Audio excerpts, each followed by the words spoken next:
Nova, are you on there? Yeah. No, you're Gerald. Mr. Chairman, I'm not sure if Director Anderson is with us yet.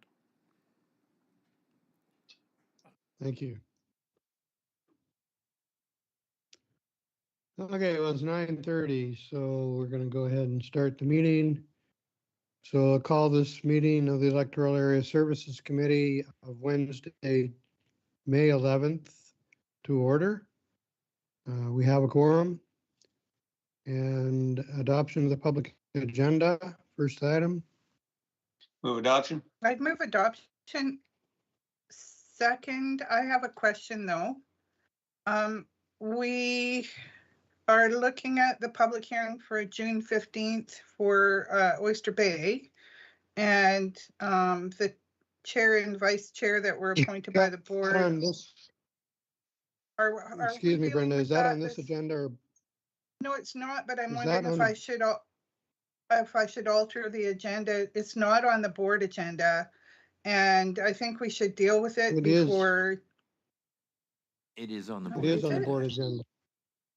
Okay, so how are we okay, I have to find it. Yeah, it was an addendum item that was added to the board. Oh, for God. Notice was sent to you yesterday afternoon. Can you hear me? It was sent to me yesterday afternoon? Yeah, Tom sent an email yesterday afternoon that there was an addendum item to the board agenda. So, and that's it, is it? Yeah, you have to open it up. I have not seen it. So it'll be dealt with at the board then. That's correct. I just wanted to say that I would like to, if you two are not going to be able to come to our public hearing in person, I would like to chair it. No, I'll be coming. Support me later. I'll be coming. Good. Awesome. Against my greater instincts. Better judgment. We're a big thick 1090. Yeah, the figures yesterday were horrible from Bonnie Henry. And the prognosis is not good for the fall for our November 23rd public hearing. And that's coming from right across the country. Mr. Chairman, you have a motion on the floor to adopt the agenda for today. I understand that. So on the public agenda for today, is there anything else? Was there a mover or a seconder? Yes. You have a mover and seconder. Okay, moved and seconded. All those in favor, or sorry, anybody opposed? No opposed. We're done. Petitions, none. Adoption, previous minutes. Move adoption. Second. Any corrections, additions, whatever? Anyone opposed? Adopted. Any business arising? One item. Last meeting in the minutes, at the very end of the agenda, I raised a motion or a resolution regarding electric vehicle charging stations, which was defeated by a tie vote. And since that time, I've been contacted by a couple of other directors who would like that to be reconsidered and forwarded to the board. They would be interested in some areas in having EV charging stations. So I said, well, I'll talk to the EAs and see if they would support it, going for reconsideration at some point. But I don't want to usurp your authority. You already decided no. So if you don't want to represent it to later on, then I won't pursue it. There's two ways to reconsider, I believe. Tom, you can correct me if I'm wrong, but I believe that either somebody that voted in the negative or correct me, Tom, affirmative, negative. Yeah, I can Um, clarify that, Mr. Chair, if you like. So for a reconsideration motion requires the mover of that reconsideration motion to be one of the persons who voted against the, or with the prevailing side. So in other words, someone who opposed the previous motion must be the one who brings that forward again. Now, having said that, of course, Director Lee and all directors are aware that it is not necessary to gain the support of a committee to bring something to the board as a director's report. And I appreciate Director Lee would prefer to have support from this committee before bringing it to board, but that is really her choice, how she chooses to keep that issue in front of the board. Yeah, okay, and does the rule also, well, also, excuse me, Brenda, okay. Tom, does that rule also apply that the chair can bring it forward also, whichever way he voted? If it's within 30 days. That is correct, Mr. Chairman. Okay, so I could bring it forward at this meeting if necessary. If I may, Mr. Chair, I think the simplest thing to do, if Director Lee wants to bring that motion forward, then simply put it on the floor of the board. I think that would be the simplest. And if EAs want to support it there, great. And if they don't, that's fine too. Okay, well, either way, you have, Brenda, your hands up. Well, I'm not a great believer in, circumventing the electoral area committee and going straight to the board. I would like their support, this committee to forward it to the board because I think that's the way things should be done. Things should go through electoral areas first, whenever possible, and then go to the board. I realized that the two other directors at this meeting are the two that voted against it, but I mean, for purposes of reconsideration and the fact that there are other directors contacting me interested in having it at the board, then I think that it should probably just get forwarded. We could reconsider and just forward it to the board without, we don't probably need to endorse it at this committee, but we could decide to forward that to the board as a group. I have a comment, Mr. Chair. Go ahead, Gerald. Yeah, the other directors who are asking Brenda Lee to bring this forward, I think the best solution would be for they themselves to bring it forward to the board, if that's the way they feel about it.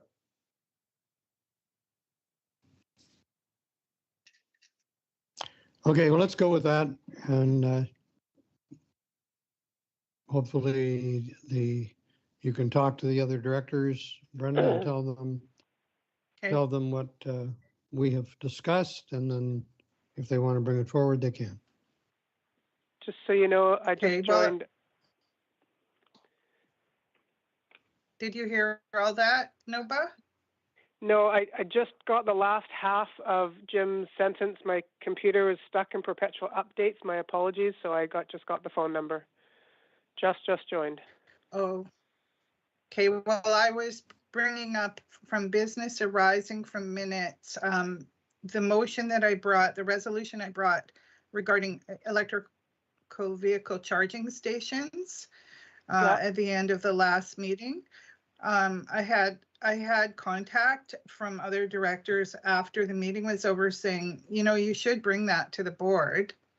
And I said, well, I can't because it was defeated at electoral areas. So I was requesting that the electoral areas perhaps consider just forwarding that resolution that I made to the board.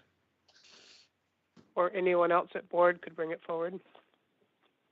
Yeah, anyone Yes, else could that bring was the it advice. forward.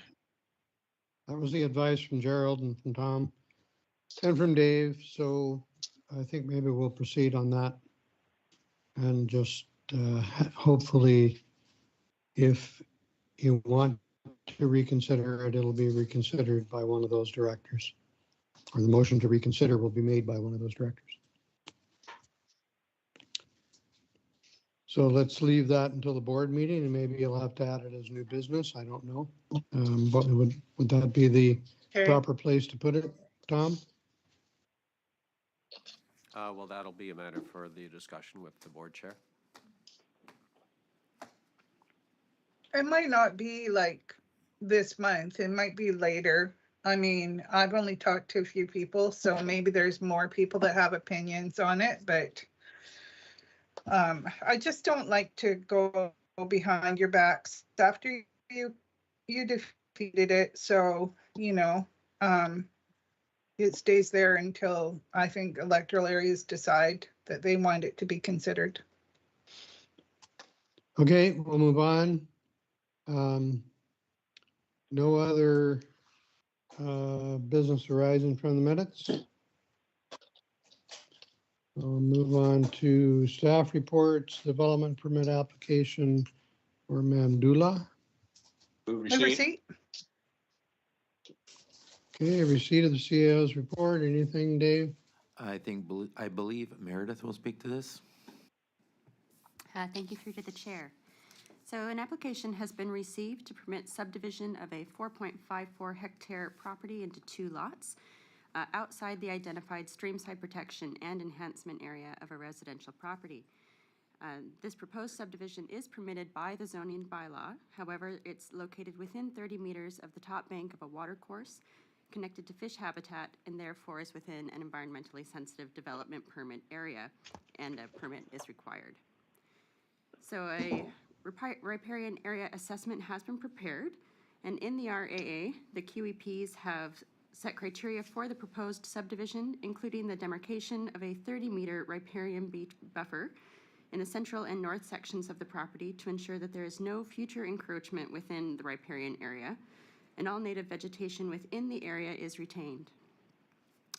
If post-subdivision development is to occur, then under the riparian area protection regulation, there are additional post-development report to provide feedback would be provided on protection measures taken and the measures implemented appropriately and adequacy of the measures in protecting the SPEA. And the Area D Planning Commission declined to consider this application or to bring recommendations forward to the committee. Thank you. Okay, and with those measures that you said would be brought back, if they were adopted, would they become part of a, what's the section? To put them on title, section 219. something, 219. section 219, that's correct, yeah. So will those become a section 219 covenant? That would be a consideration as part of the post-development assessment. Thank you. I have a question, Mr. Chair. Go ahead, Gerald. Yeah, I'd be interested to know what the area advisory committee didn't want to discuss it. May I speak to that, Mr. Chair? Okay, I have Noba in line, but if you want to just answer I had that the same question. Okay. Okay, The reason it didn't get considered they didn't refuse to consider it. They did not want to have a meeting on Monday last week because of COVID, because several of my APC members are retired and have health have health issues that make them afraid of meeting in the space that we're given, and the fact that nobody wears masks and nobody's, is following any kind of protocol. They don't feel it's safe, and that's the only reason they didn't consider it. If they would have had a meeting, the chair of the APC canceled the meeting because of COVID concerns, and one of the APC wrote to me and said, well, I hope we're going to consider this at our next APC meeting. And perhaps rather than going into long, debate at this committee about what was presented to the APC, because I read all the reports and saw all the photographs and orthos and everything. I would just like to refer the application to the APC And hopefully everyone can mask up and have all the seats, you know, everything a little safer for them. So is that So a I resolution, Mr. would Chair? like to refer this back to the APC. I'll second that. Is there a seconder? Okay, moved and seconded. Speaking So to that that would, briefly. Comment, Mr. Chair? okay, Nova was first. Just to let Director Lee know that we have here on Cortez had virtual and blended APC meetings. So that might be a way, like, I'm more than happy to refer this to the APC, but I don't want it to then not have them meet for months. So if you could look at a blended option, that'd be great. Yeah, we can look at that. We have not very good connectivity at the end of York Road where a couple of my APC members are, but we have had a blended meeting a long time ago. We had one, and it's There's sort of phone-in half. option too. Yeah, I think we can work it out so that we can have a discussion, and it's quite a big application for me to just decide by myself. There's a lot of environmental impacts on this land, so I'd like to. Okay, well, we don't them need to go into see it too much further. Okay. Okay, Gerald? Yeah, my comment was identical to Nova's. Okay, taken care of, so we're If I may, on Mr. Chairman? referral. Mr. Chairman, if I may, Yep. Who's this? it's Aniko. Hi, Aniko. Sorry, I didn't recognize your voice. That's okay. I just would like to provide a little bit more clarification with respect to the referral to the APC. The APC chair was more than comfortable with not reviewing this application and forwarding it to the Electoral Area Services Committee. There was multiple discussions with the APC chair regarding that. Further to that, there's very little discretion when it comes to environmentally sensitive areas development permits. This is specific to the environmental considerations as provided by the riparian areas assessment, and not much more that anyone that doesn't have that technical expertise could add value to. It is staff's recommendation that we proceed. Further to this, we've had multiple responses from our legal counsel that we should not be forwarding these to the APC for consideration due to the specific requirements contained within the OCP and the fact that staff and the biologist agree that the application substantially complies with those requirements. Thank you. Okay, thank you. Well, we still have a referral motion on the floor. On appropriateness. Mr. Chair. And- Go ahead, Brenda. I would still like to forward this to the APC. I had communications with a couple APC that do want to consider it at the next meeting, or said they did. The other part of it is that since Beth Reese was the lead person in planning, Area D has expressed interest in acquiring this, at least the trail that goes, the unofficial public trail through this property. It's quite beautiful wetland. It's all skunk cabbage and water everywhere. And you could walk from the top of Linwood Road over to Leeming Road.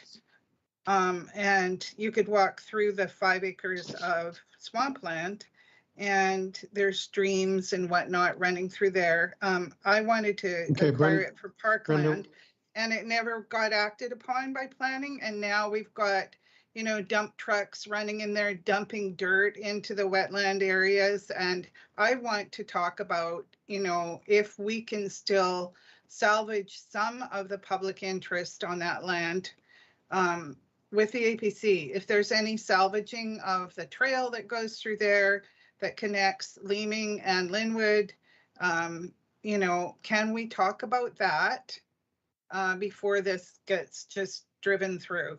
So that's what I want to do. Oh, okay, so you've made a motion to refer, that's on the table. The APC advises the director, and the director votes at the committee. So I think it's totally appropriate to allow that process to take place as intended in the Local Government Act. Nova? Thank you, and I Nova, appreciate. you're on.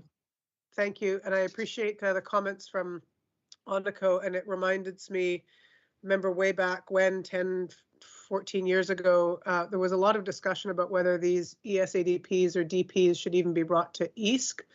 And Director Lee was adamant that that was important, and et cetera. And so, I haven't brought it up in years, but given the sort of difficulty we got into with the board around a similar situation on Quadra recently, I am quite cautious actually now to refer to this. So just on appropriateness, I think procedurally, we might be better to just deal with this. Mr. Chair, I still stand on wanting to refer it. Too big an issue to just bypass the APC. Okay, the referral motion is what we're speaking to. All right. Is there any further discussion on the referral motion? Not on the DP or any other topic? Okay, no further discussion. All those, anyone opposed to referral? Anderson. Okay, that passes. Thank you. So that will be referred to the APC and then back to the committee. Okay, number 2, 10-year application, Hoskin Channel Landing Access Road and Parking Lot. Move receipt. Or seconder? Second. I Moved believe, and seconded. Mr. Chair, I believe Meredith will speak to this as well. Thank Okay, you. Meredith. Thank you. Thank you, through to the chair. So this is to consider a land tenure application over the parking area and access road at the Hoskin Channel Landing Wharf for community park purposes. So the current tenure over Hoskin Channel Landing consists of a license of occupation for the purposes of public moorage and a boat launch. It does not include the upland parking area or the access road at the end of Surge Narrows Road. The access road and the parking currently lie on Crown land within Woodlot W 1970, and the parking is primarily along the shoulder of the road. The concerns about overuse of capacity and safety at that parking area were raised, brought forward both by the Woodlot licensee, which is Cape Mudge Forestry, and provincial agencies, Modi and Mifflin Road, as well as by the Surge Narrows Community Association. So we were approached by ministry staff, Ministry of Forestry staff, who indicated that the SRD should apply for that tenure since the access road and the parking is primarily for our infrastructure at the wharf there.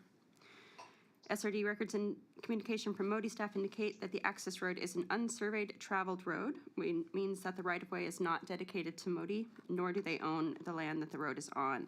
So Modi currently maintains only the road surface. So obtaining a license of occupation over the access road and parking would secure the access road and parking area for continued public use and wharf access. It would also facilitate any future expansion of the parking and to accommodate user needs. Thank you. Okay, thank you. And I don't know if I need to step down from the chair on this, or you want me to be allowed to speak from the chair? Up to the committee. I got no objections. No Yeah, it's objection. not super complicated. Go for it. Okay, so I thank staff for bringing this forward. This is something that I've been working on with the community now for a number of years because of the overcrowding that has happened. I have to say that, however, the map that is provided is totally incorrect. And the areas that are being suggested that we apply for, there is absolutely no need to apply for those.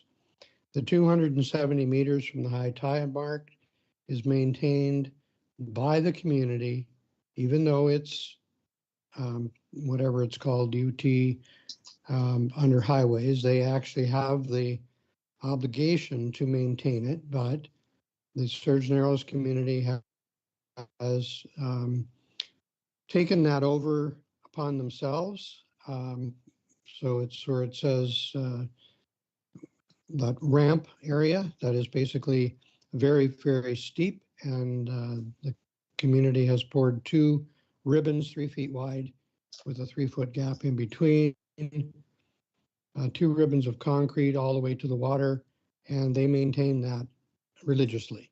So, and they have no objection to continuing to maintain that. So there's no need for us to have any tenure over it whatsoever. It is Moti's Road. I have 17 photographs of them building that road with their equipment. That qualifies it right there. And we've had 2 district managers out there and our area manager to look at it, and they agree. But they still won't maintain it because it's dangerous for their grader operator. That's fine. Community will. The next portion up on the map, or down, whichever, if you could scroll up a bit there, Tom, so we can see the orange part. Okay, where it says parking, that parking lot is off the side of the road. Only the entry portion is actually Moti's maintained road. But Moti does go in there, or not Moti, but Main Road, does go in there if there ever is a time when there isn't cars plugging the parking lot. There's absolutely no reason for us to apply for maintenance of it or tenure over it because there's absolutely nothing we can do to it.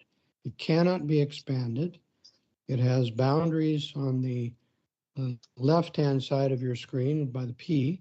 That green area is a steep slope that goes down, and there's no way that that would ever be expanded in that area because it goes down to a creek, which is fish bearing.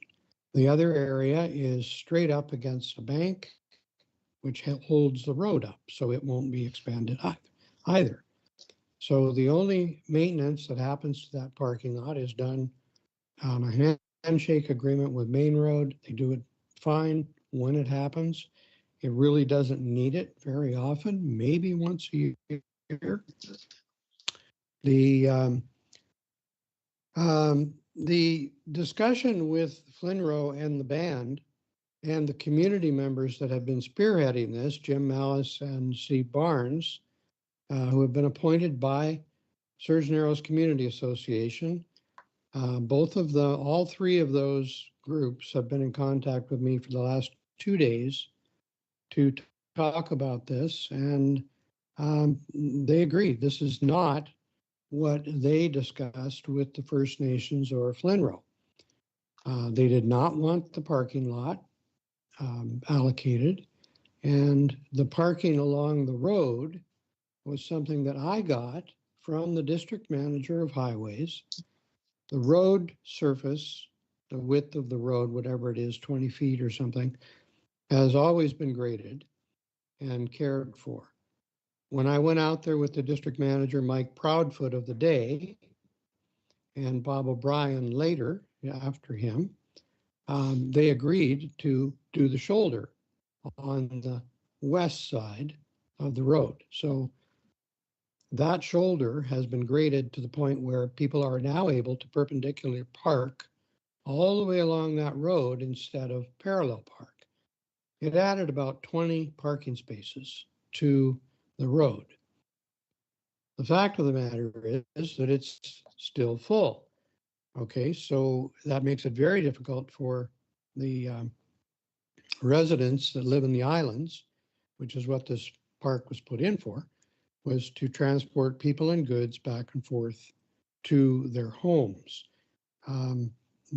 The area that was graded to create the extra parking, at the very edge of it, it is about an 80% grade straight down to the creek. There is absolutely no reason to, if you scroll up further, Tom,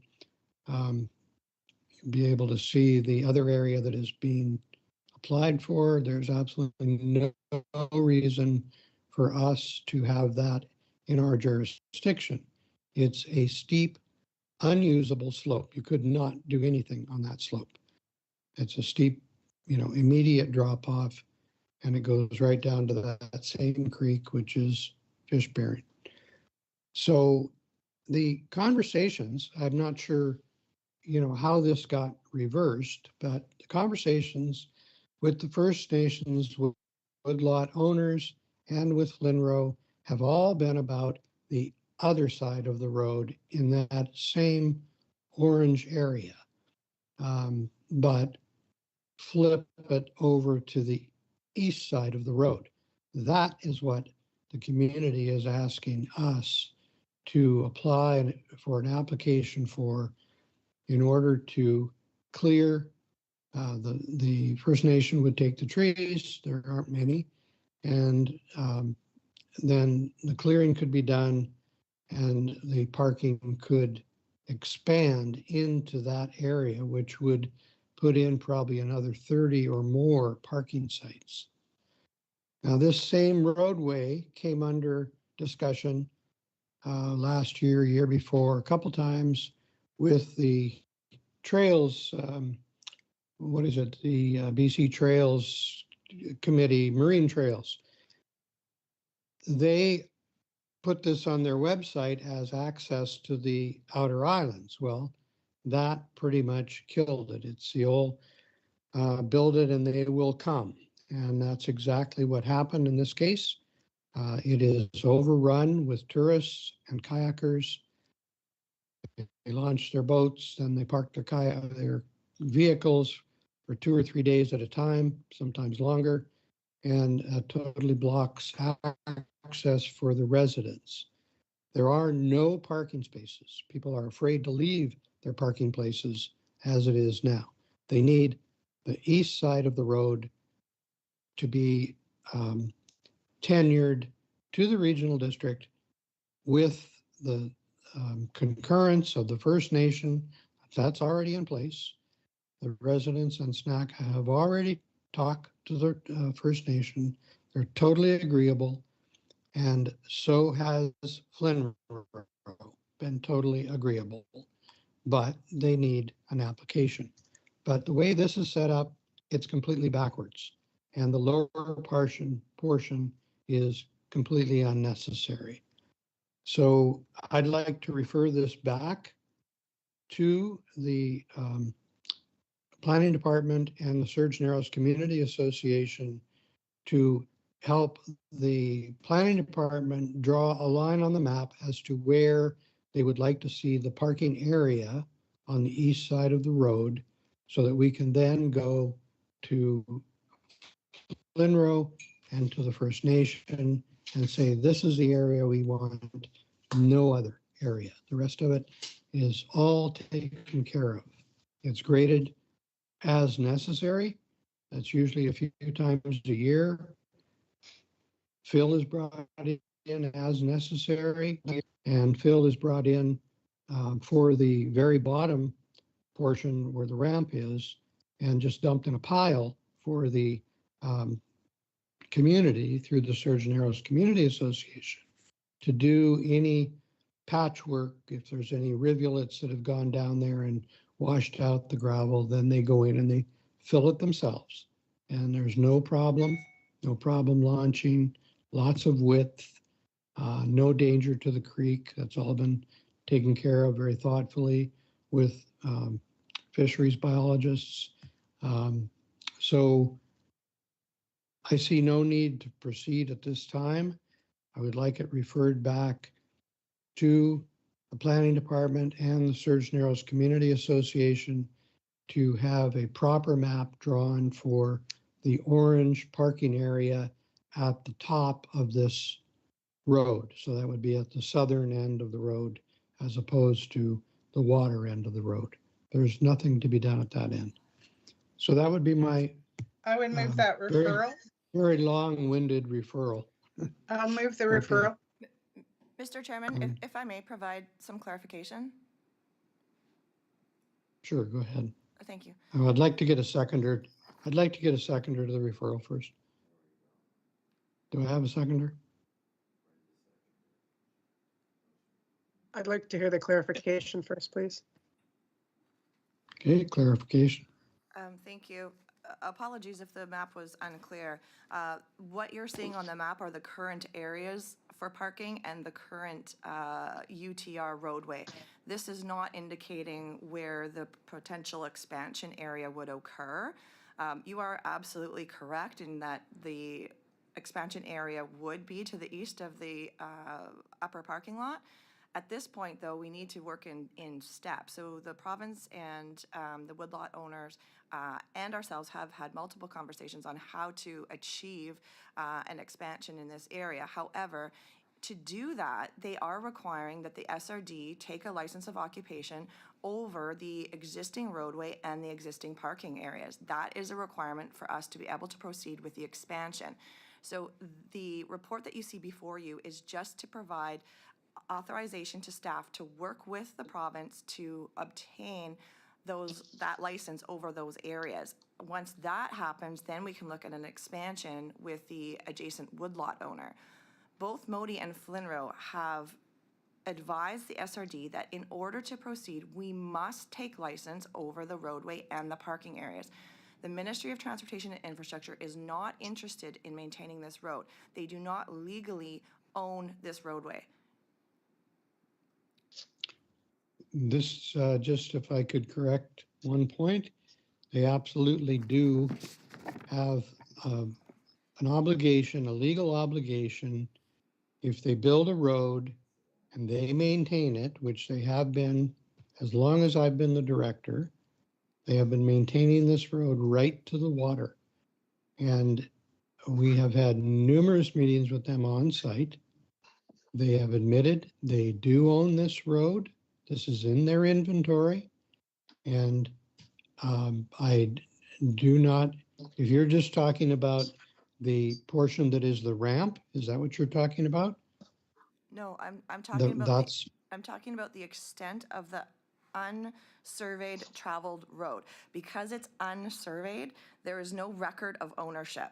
So the Ministry of Transportation is stating that they do not want anything to do with this untraveled road.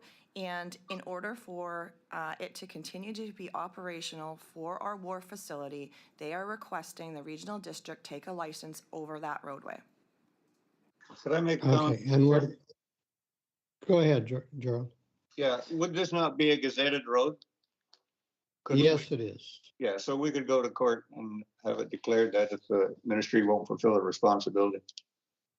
The ministry, in our meeting with the district manager, this is the top dog for the whole North Island, 2 district managers in a row have said this is a gazetted roadway. Yes, it is theirs. They built it. And we asked that exact question. Would you fight it in court? And the district manager sort of snickered and said, we would be obligated to, go to court with you, but would we win? And he said, no, we wouldn't. So, I was there. I was at the meeting on the road with the whole Surgeon Narrows Community Association, which the executive is about 6 or 8 people. And with it was then MCON, not Main Road, with their foreman and their manager from Campbell River. They were all on site at the same time. So, we have all those witnesses that, they were there building the road. And like I said, I've got photographs of them building the road. And if you look at the act, if they build it, they maintain it. That's all there is to it. It's very simple. So all I see this as is a downloading of responsibility for a road that they don't want to maintain. Not that that's not theirs, not that they shouldn't maintain it, they don't want to. Well, I'm sure there's a lot of roads on Quadra they don't want to maintain, but they have to. Like we're right now on the Granite Bay Road, looking at 2 weeks of road closure for the whole Granite Bay community because they didn't do a good job of maintaining the road, and whole culvert disappeared down the side hill. And it was about as steep as this side hill. So, they don't want to do that either, but they're doing it. They're fixing it. So in this situation, I think, if you could scroll back to the water, Tom, to the water area. Okay, well, if we are to apply to lands for the ramp, if you say we have to do the ramp, the little parking lot, and the upper parking area, then basically you're saying that the regional district will then have to pay to have those things done. Um, I've already said the ramp's done by the community, the parking lot needs nothing, and the parking area up top is the apron for the gazetted road. So they have to do that. So, this is completely a downloading of responsibility, no two ways about it. And, if we have to go to court, fine, we'll go to court. But if their stipulation is that we have to apply for those before we can get the other one, then that's fine. But I'm going to suggest that we put no money whatsoever into maintenance of these areas because they're already being maintained by Main Road. So why on earth would we give up that free maintenance? Mr. Chair, Makes no sense. Go ahead, Gerald. maybe the next step would be to ask for a legal opinion. Mr. Chairman, just for clarity, you have a motion on the floor to receive the report, which has yet to be voted on, and I'm not sure if you've accepted a motion to defer. We did have a mover, but I don't believe a seconder to defer the entire matter back to staff, so I'm seeking clarity, I guess, from yourself as to where we are with this particular matter. Okay, well, I guess we should vote on receipt. Is there anyone opposed to receipt? I've had my hand up on receipt for a while, Mr. Chair. Oh, I didn't know it was on receipt. I thought it was on referral. No, because we didn't have a referral motion on the floor. Thank you. Okay. My question is to staff, and I appreciate the clarity because the map doesn't quite indicate what staff said, so I appreciate the verbal clarity. But I'm surprised that staff are considering taking a license of occupation over a traveled roadbed with vehicular traffic on it.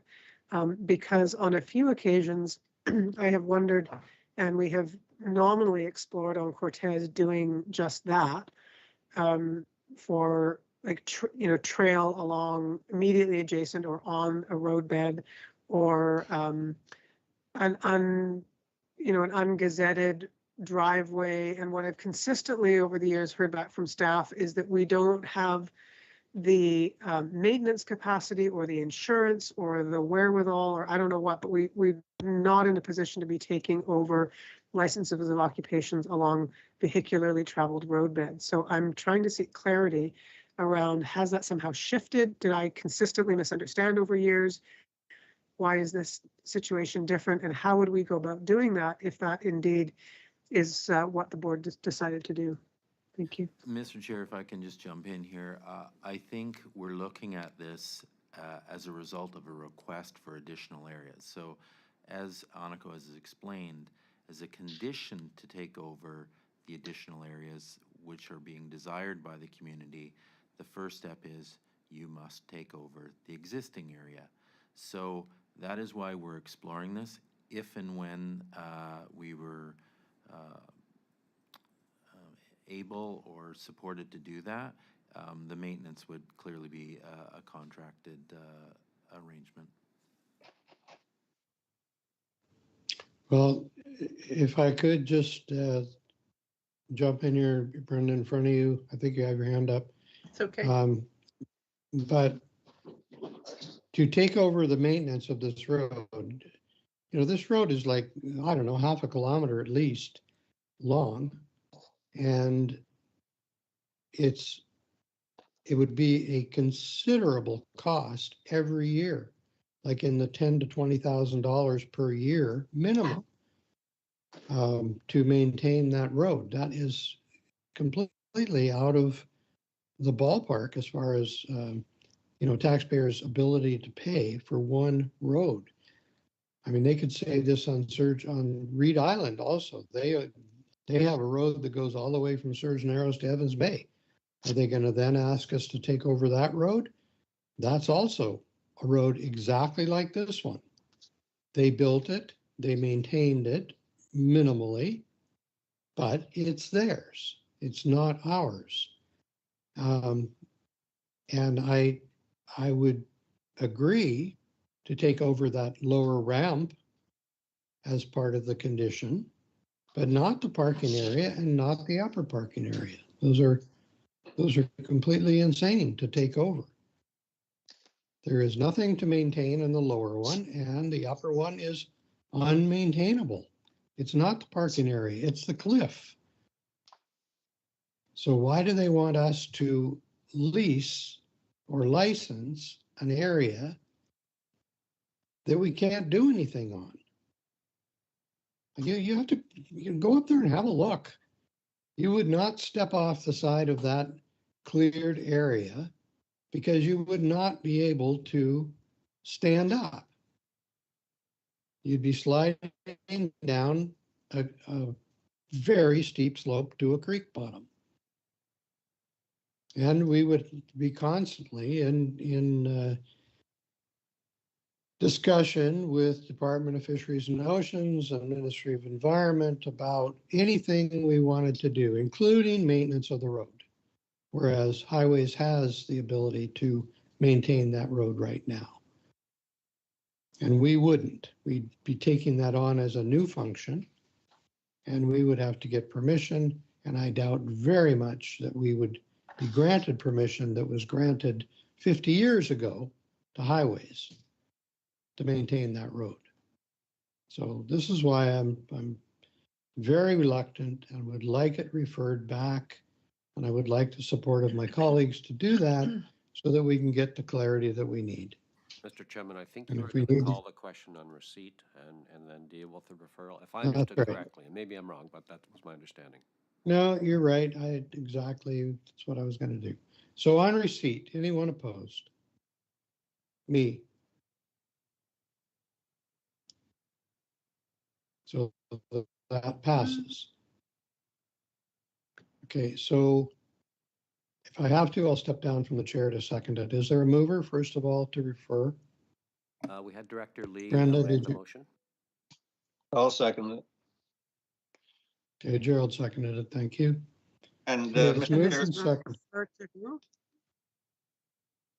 Refer to who for what purpose, please? Clarity? Refer back to planning and the Surge Narrows Community Association and adding Gerald's comment to get a legal opinion. yeah, Mr. Chair, if I may make a comment. Okay, Gerald, go ahead. Yeah, I think it's of critical importance, first of all, to establish it as a gazetted road. And that's what the legal opinion would do. And if the province doesn't agree, then we should take it to court. Mr. Okay. Chair, if I may, I would appreciate just some clarity to the motion. You threw something in at the end there, so I'm uncertain exactly what the motion is.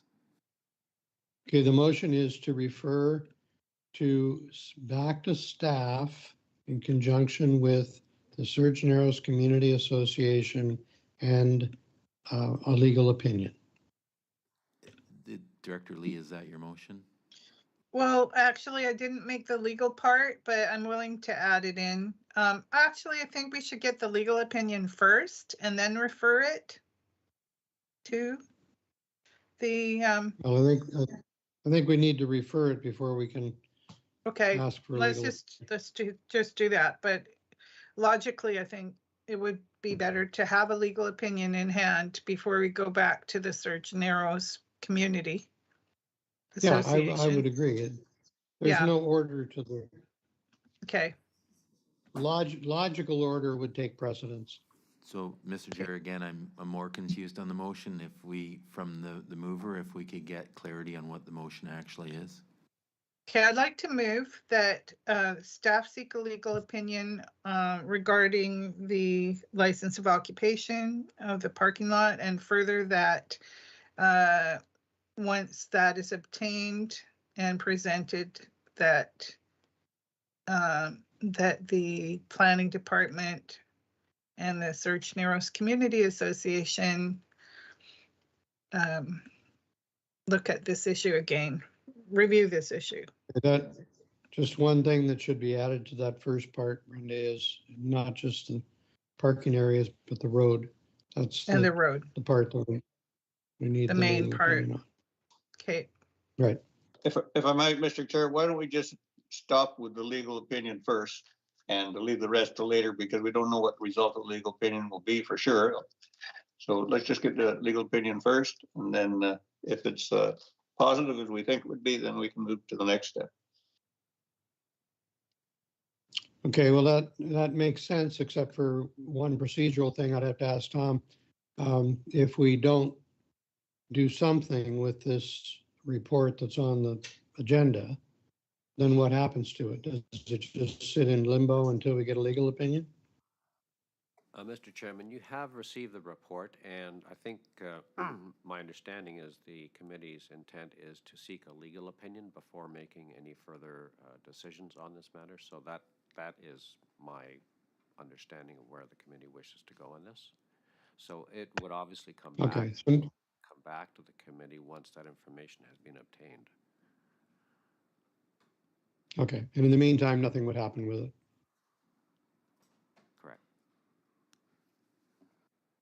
Okay, that's fine with me. Gerald, is that fine with you as a seconder?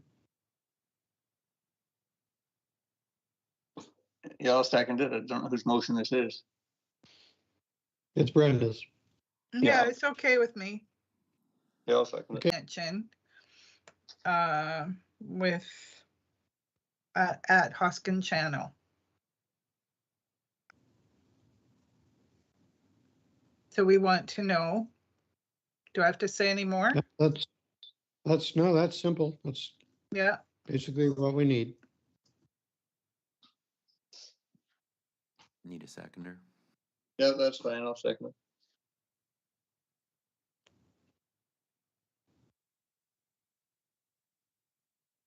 Okay, moved and seconded. Any further discussion?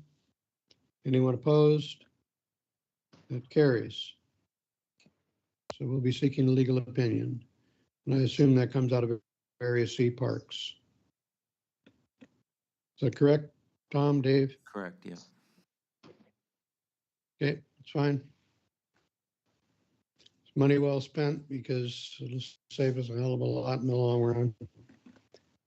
Okay, the next one is Goss Bridge Park Bridge Construction, Cortez Island. Report from the CAO. Move receipt. Second. Mr. Chair, I believe Meredith will speak to this. Thank you, through the Meredith? chair. Thank you. So this is brought forward to consider an amendment to the 2022-2026 financial plan and capital expenditure program that would allow construction of the Goss Bridge Construction Capital Project to proceed in 2022. The Surge Narrows Bridge is one of two footbridges located in Goss Park on Cortez Island. It's nearing the end of its useful life and was identified as a safety hazard in a 2016 risk control survey by the MIABC. Funding in the amount of $67,136 to replace this bridge was approved within the 2022-2026 financial plan, with Community Works gas tax funding allocated in 2023. The Surge Narrows Bridge is considered necessary pedestrian connectivity for the community to ensure continued access throughout the park and to adjacent trail networks. During the development of the financial plan, it was agreed that this project should proceed in 2022.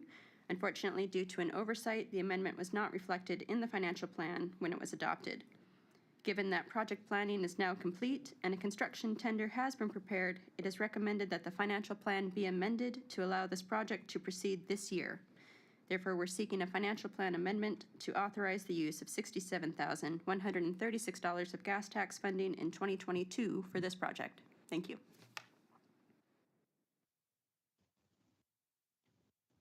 Okay, thank you. Any further discussion on receipt? We finished receipt? Okay, Yeah. I so do we have need a mover something. for the, oh, on receipt? Okay, Yeah, go ahead. No. just simply to say that I completely concur with staff. I don't remember specifically whether it was this year or last year, but whenever staff feel like they can complete this, that's fine. So I'm more than happy with the direction and the motion forthcoming. Thank you. Okay. On receipt, anyone opposed? It's carried. Item B. And I would like to move B as presented, that the committee recommend that the 2022-26 financial plan and capital expenditure program be amended to allocate 67,136 of GasX funding for the Quas Park Bridge construction project to proceed in 2022. Second. Moved and seconded. Any discussion? Anyone opposed? That's carried. Okay, financial plan amendment, Cortez Island Firefighting Association. Move receipt. They probably have a fighting association. Second. Mr. Chair, I believe Mr. Koopman will speak to this. Good morning. Good morning, Committee. John. Good morning. So we have received a request from the Cortez Island Firefighting Association, which we contract with to provide fire services for a large portion of Cortez Island, to amend our financial plan.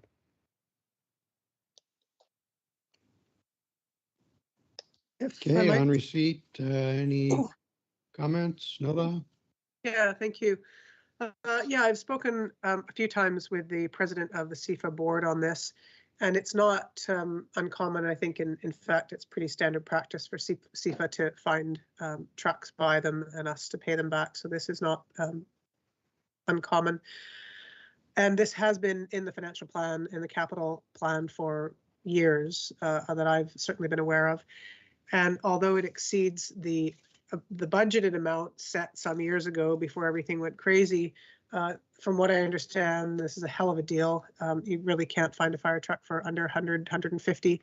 And these guys only got it because they responded within 2 hours of it being posted and were able to send money that day, as far as I understand. So I think, if anything, we should be giving great gratitude for them sourcing a truck that really works for Cortez needs. I think if we went through, regional district process, it would certainly take longer and miss these kinds of opportunities. So I have absolutely no problem with paying the full amount, and would, when we get there, move that. I think it's B. I'll open it.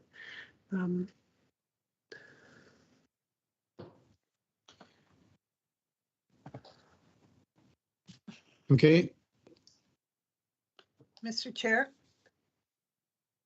yes. So what the Cortez Island firefighters are asking for is an additional $15,000 for the purchase of the firefighting apparatus. So I would support that.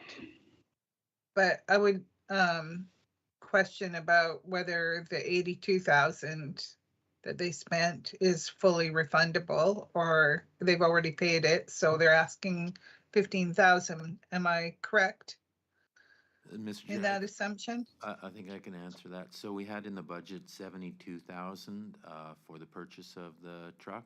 The truck cost about 87,000. So the board needs to commit another $15,000 so that we can reimburse them the full amount. Got it. Okay, I'll move that. The EASC recommend to the board that. Okay. Okay, on receipt, all those in favor? Or sorry, anybody opposed? It's just never going to get used to that. Move option B. Okay, so what do you want to do? Move option B. Second. Option B, moved and seconded. Any discussion? Anyone opposed? It's carried. Thanks to all. Okay.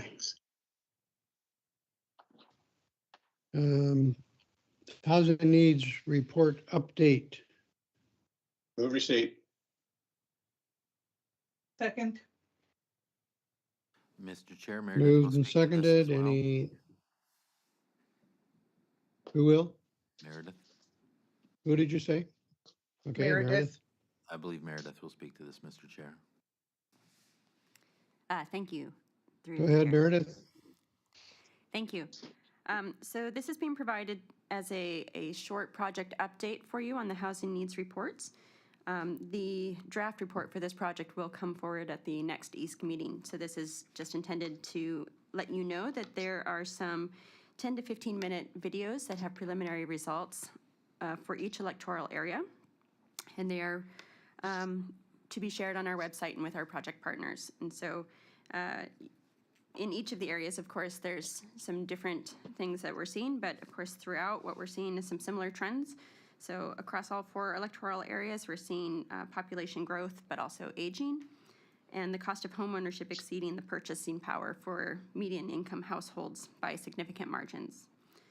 The survey respondents in all areas expressed concerns about their ability to afford and maintain their own properties by the age, and for their children's ability to own or rent in their community.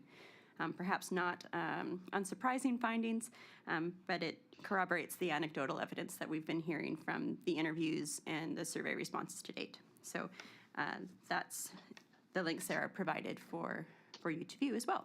Thank you. Okay, thank you. That was a good report. I shared it in my Discovery Islander report. Portions of it and the video for just for Area C. I would like to say, Meredith, that if you were speaking with the woman that did the narrating on the videos, that it's really not necessary to say verbally everything that is written on the page. It just makes the video much longer and people much less likely to continue watching it. It's there to read, and it's very quick read. So you might pass that on as my comment. Anyway, any other comments on the housing needs report? Okay, hearing none. Anyone opposed to receipt? That's carried. Strategic Priorities Fund, project funding opportunities, report from the CAO. Move receipt. Dave? Second. Mr. Chair, I'll just quickly speak to this. So I've taken a little bit of liberty here, and I'm bringing this report or just identifying the program to the East Committee. I'm doing the same thing to Strathcona Gardens because of compressed timelines with getting a resolution forward. I didn't want to come to East, have that go to the board, do the same thing with the gardens, consolidate that, go back to the board, get a resolution that would eliminate our window of time to get a board resolution on the projects. So I've really brought this for discussion purposes with the intent of bringing one report to the board and getting a resolution. Staff have a few ideas that we'll reveal when we come to the board with it, same with Strathcona Gardens. But I wanted to open it up for some discussion if the directors had some thoughts on projects in their individual areas that maybe staff hadn't identified. So an opportunity basically just to have a little bit of discussion on those.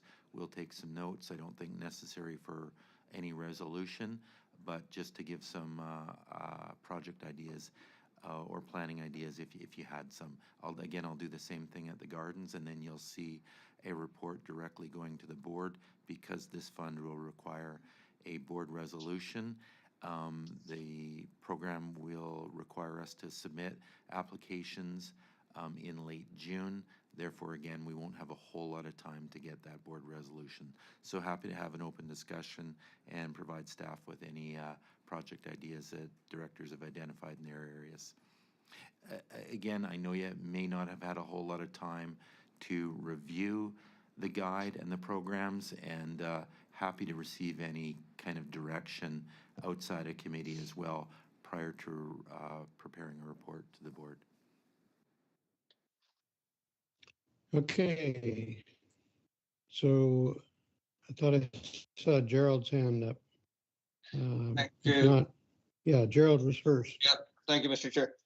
I haven't got that report open in front of me because I only got one screen here, but if this was the one that had the option for infrastructure for fire halls, the Seward Valley Fire Hall has a list of things that they wanted to be done. But in addition to that, the building, until I get a chance to get in there and measure it with Sean, but I think if we were to lengthen it a few feet, that it could accommodate a modern fire truck like the one we own that's being stored currently in the village. So I would like to see that fire hall in there if that's possible. Yeah, again, that's the exact input we would like, and you know, we'll look into. Again, I believe fire hall infrastructure is eligible this time. Usually it's not, but it is. So that's thank you for that. That's kind of the input we'd like. We'll take a look at these ideas and we'll consolidate them and put them into a board report for a board resolution. So appreciate that. Thank you.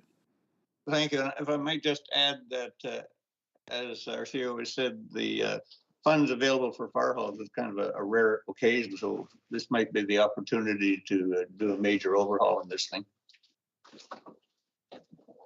Okay, thank you, Gerald. Before we move on, I'd like to ask Steve, how many projects will be accepted for application within the SRD?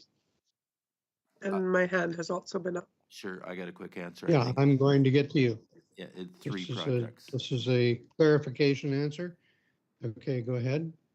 3. There's I'm eligibility for 3 submissions, 3 project submissions. So only 3 submissions from 4 electoral areas and is it 5 municipalities? Okay. So we're gonna like duke it out at the board or what? Yep. Mr. Chair, my Okay. hand's up. Yeah, nobody was first. Thank you. And I'm not asking from staff for an early reveal, but to help, because I haven't gone to the SPF project criteria this round yet either.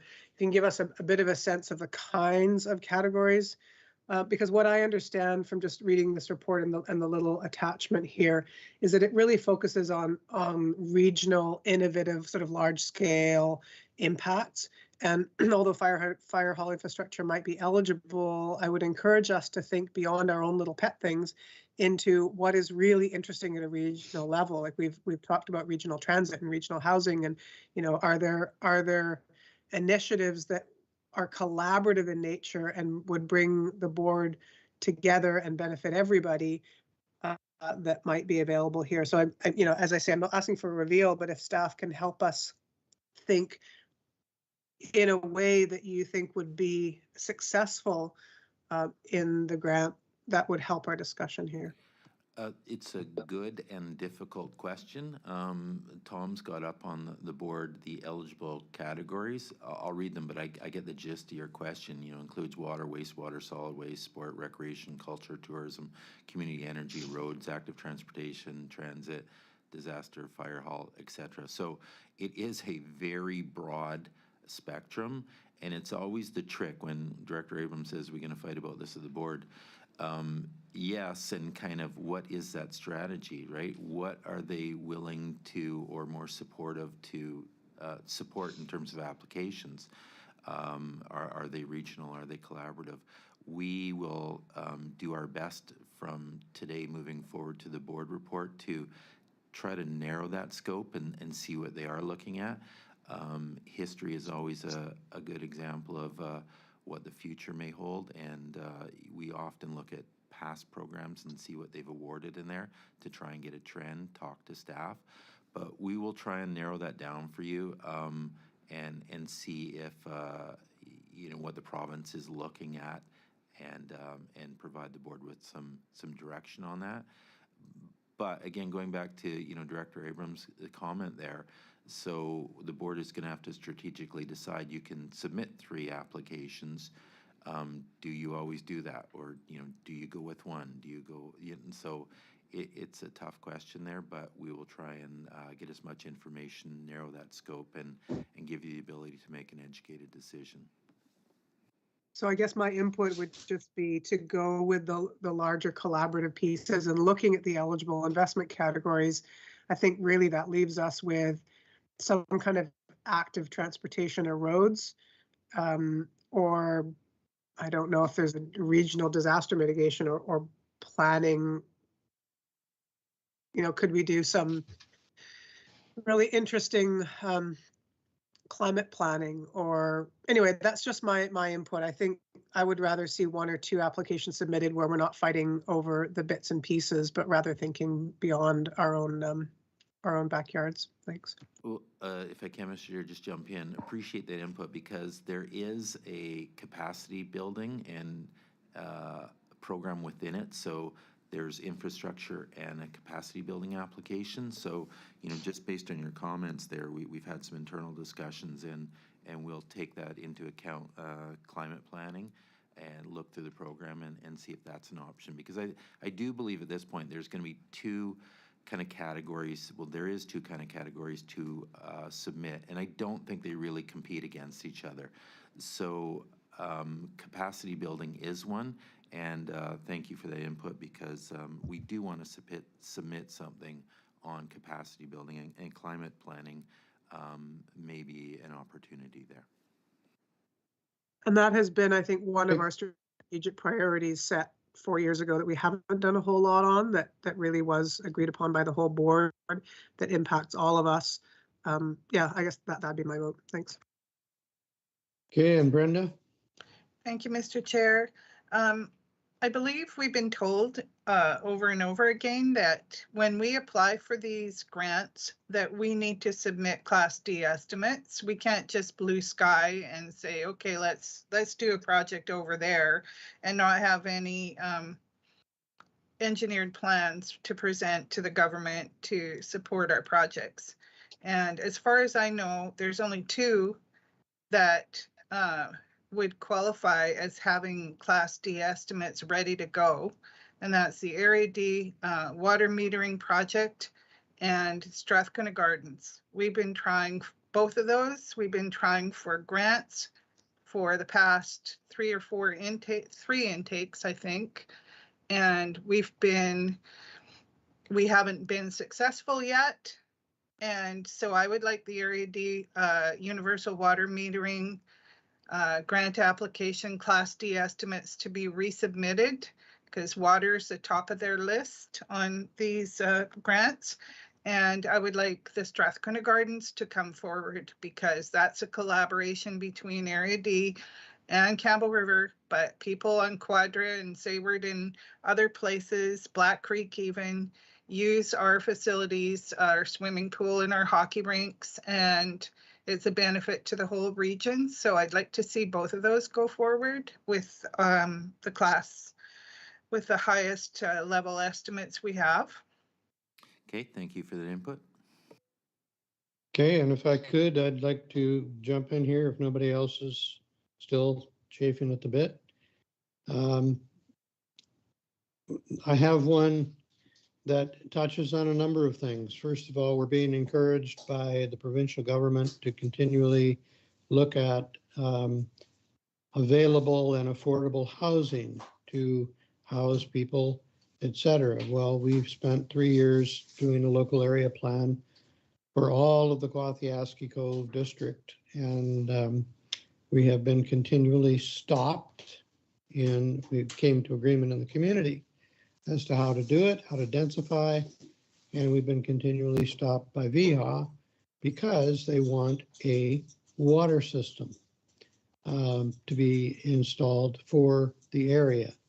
Well, I just had an interesting conversation yesterday about joining up with a First Nation, the Weewakai, who have just put in a massive water system for way more than what their village could ever possibly expand to.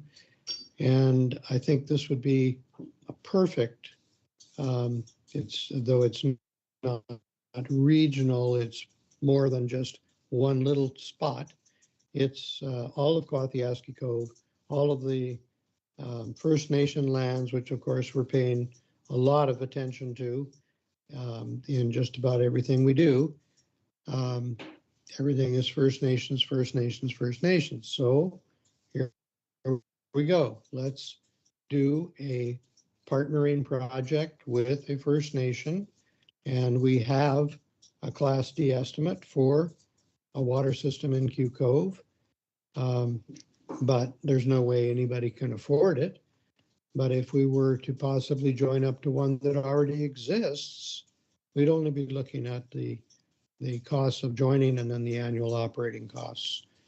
So I would put that forward as something from Area C to commence discussions with the Weawakai First Nation and to talk about providing a community water system jointly to the Kwathiaski Cove local area plan area. You get that all, Dave? Yeah, thank you. Yeah. Okay.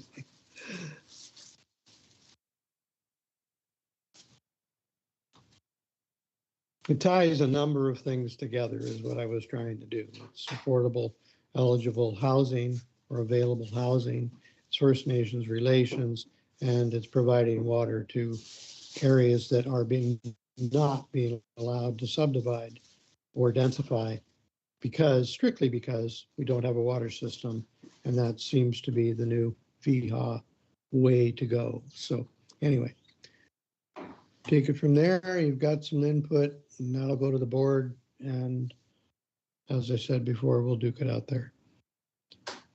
Anything further on this? Again, if I can just add one more thing, again, we haven't talked much about capacity building, and not that I want to talk about it here now, but if you have some thoughts, like Director Anderson had some ideas in terms of capacity building, or even if something pops in your head in terms of, infrastructure, feel free to email it to staff, and we'll take these ideas and consolidate it. So think terms in capacity building. I think we're pretty good in infrastructure, and the projects that have been mentioned here by the directors are top of mind for us. But I think we can focus on capacity building application. So if something pops into your head in the next week or two, feel free to forward the idea on to staff.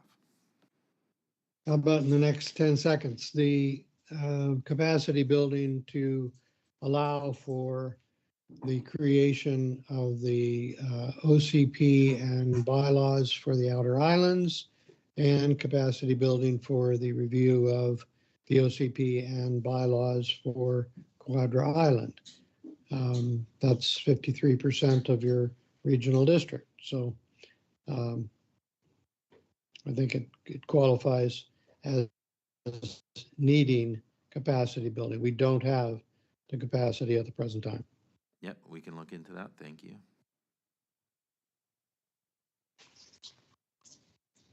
Thanks, Dave. Okay, anything else on this? On receipt, anyone opposed? That's carried. Item 7, request for financial assistance, Sayward Futures Society. Report from the CAO. Move receipt. Move, seconded. Second. Nothing from staff, Mr. Okay. Chair. Okay, anybody opposed? Carried. Item B, I'd move grant that aid. recommend that a grant aid for Sayward Future Society in the amount of $500 to assist with the 2022 bike rodeo be paid from the Electoral Area A grant aid budget. Second. Moved and seconded. Any discussion? Anyone opposed? Carried. Area number 8, request for economic development funding, Area C. Move receipt. Second. Receipt of the report. Anything on receipt of the report? Nothing from Anyone staff, Mr. Chair. opposed? Okay, anyone opposed? Carried. Move Item B. recommendation. Move B1 and B2. Second. Okay, B1 and 2, moved and seconded. Any discussion? All those anyone opposed? That's carried. And I believe that's it. No. There wasn't Area any- D. Area D, request for financial assistance. Number Oh, 9, sorry. move receipt Number of report. 9. It's Second, Okay, sorry about that, Brenda. okay. Okay, moved and seconded on receipt. Anything from staff? Nothing from staff, Anyone Mr. Chair. opposed? Anyone opposed? Carried. Move B1 and B2. second, Moved and seconded. Any discussion? All those in favor? Or sorry, anyone opposed? It's carried. Move And termination. now second, we have that famous termination. Okay, moved and seconded. Anyone opposed? We're terminated. We'll see you at 12:30.